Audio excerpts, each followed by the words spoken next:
नमस्कार दोस्तों, एक बार फिर से आपका मेरे इस धार्मिक चैनल में हार्दिक स्वागत है। आज मैं आपको इंदिरा एकादशी व्रत कथा का श्रवण कराने जा रहा हूँ। कृपया इस पूरी कथा को ध्यान से सुनें और यदि आपको मेरा यह प्रस्तुतिकरण अच्छा लगे तो आप मेरे इस चैनल को अवश्य सब्सक्राइब करें।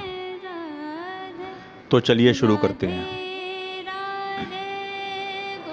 धर्मराज युधिष्ठिर कहने लगे कि हे भगवान, मैंने भाद्रपद शुक्ल एकादशी अर्थात पार्श्व एकादशी का सविस्तार वर्णन सुना। अब आप कृपा करके मुझे आश्विन माह के कृष्ण पक्ष की एकादशी के विषय में भी बतलाइए। इस एकादशी का क्या नाम है तथा इसके व्रत का क्या विधान है? इसका व्रत करने से किस फल की प्राप्ति होती है? भगवान श्री कृष्ण कहने लगे कि आश्विन कृष्ण एकादशी का नाम इंदिरा एकादशी है। यह एकादशी पापों को नष्ट करने वाली तथा पितरों को अधोगति से मुक्ति देने वाली होती है। हे राजन, ध्यानपूर्वक इसकी कथा सुनो। इसके सुनने मात्र से ही वायपेय यज्ञ का फल मिलता है। तो चलिए कथा का आरंभ करते हैं। प्राचीन काल में सतयुग के समय में महिष्मती नाम की एक नगरी में इंद्रसेन नाम का एक प्रतापी राजा धर्मपूर्वक अपनी प्रजा का पालन करते हुए शासन करता था। वह राजा पुत्र, पौत्र और धन आदि से संपन्न और भगवान विष्णु का परम भक्त था। एक दिन जब राजा सुखपूर्वक अपनी सभा में बैठे हुए थे तो आकाश मार्ग से महर्षि नारद उतरकर उनकी सभा में आए। राजा उन्हें देखते ही हाथ जोड़कर खड़े हो गए और विधिपूर्वक आसन व अर्घ्य दिया। सुख से बैठकर मुनि ने राजा से पूछा कि हे राजन, आपके सातों अंग कुशल पूर्वक तो हैं, तुम्हारी बुद्धि धर्म में और तुम्हारा मन विष्णु भक्ति में तो रहता है।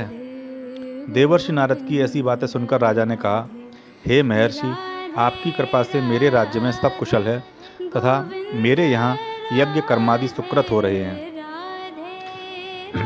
आप कृपा करके अपने आगमन का कारण कहिए। तब ऋषि कहने लगे कि हे राजन, आप आश्चर्य देने वाले मेरे वचनों को सुनो। मैं एक समय ब्रह्मलोक से यमलोक को गया। वहाँ श्रद्धापूर्वक यमराज से पूजित होकर मैंने धर्मशील और सत्यवान धर्मराज की प्रशंसा की।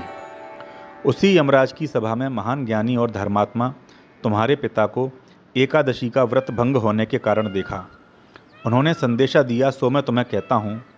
उन्होंने कहा कि पूर्व जन्म में कोई विघ्न हो जाने के कारण मैं यमराज के निकट रह रहा हूँ। सो हे पुत्र, यदि तुम आश्विन कृष्णा इंदिरा एकादशी का व्रत मेरे निमित्त करो तो मुझे स्वर्ग की प्राप्ति हो सकती है। इतना सुनकर राजा कहने लगा कि हे महर्षि, आप इस व्रत की विधि मुझसे कहिए। नारद जी कहने लगे, आश्विन माह की कृष्ण पक्ष की दशमी के दिन प्रातःकाल श्रद्धापूर्वक स्नानादि से निवृत्त होकर पुनः दोपहर को नदी आदि में जाकर स्नान करें।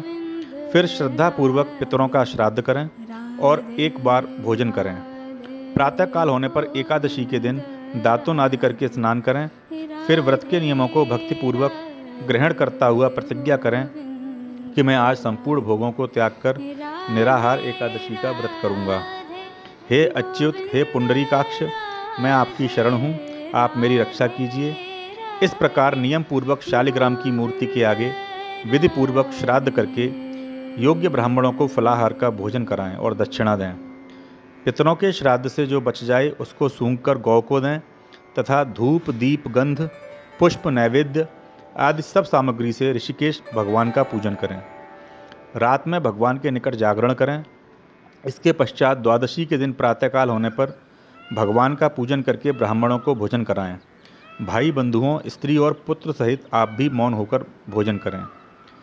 नारद जी कहने लगे कि हे राजन, इस विधि से यदि तुम आलस्य रहित होकर इस एकादशी का व्रत करोगे तो तुम्हारे पिता अवश्य ही स्वर्गलोक को जाएंगे। इतना कहकर नारद जी अंतर्ध्यान हो गए। नारद जी के कथनानुसार राजा द्वारा अपने बांधवों तथा दासों सहित व्रत करने से आकाश से पुष्प वर्षा हुई और उस राजा का पिता गरुड़ पर चढ़कर विष्णुलोक को गया।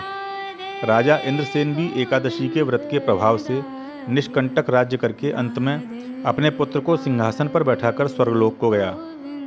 हे युधिष्ठिर, यह इंदिरा एकादशी के व्रत का महात्म्य मैंने तुमसे कहा। इसके पढ़ने और सुनने से मनुष्य सब पापों से छूट जाते हैं और सब प्रकार के भोगों को भोगकर वैकुंठ को प्राप्त होते हैं। मैं आशा करता हूँ कि मेरे द्वारा प्रस्तुत किया गया यह कंटेंट आपको अच्छा लगेगा। ऐसी ही अन्य रोचक जानकारी, प्रेरक प्रसंगों तथा रोचक कथाओं के लिए आप मेरे इस चैनल को सब्सक्राइब करें। धन्यवाद।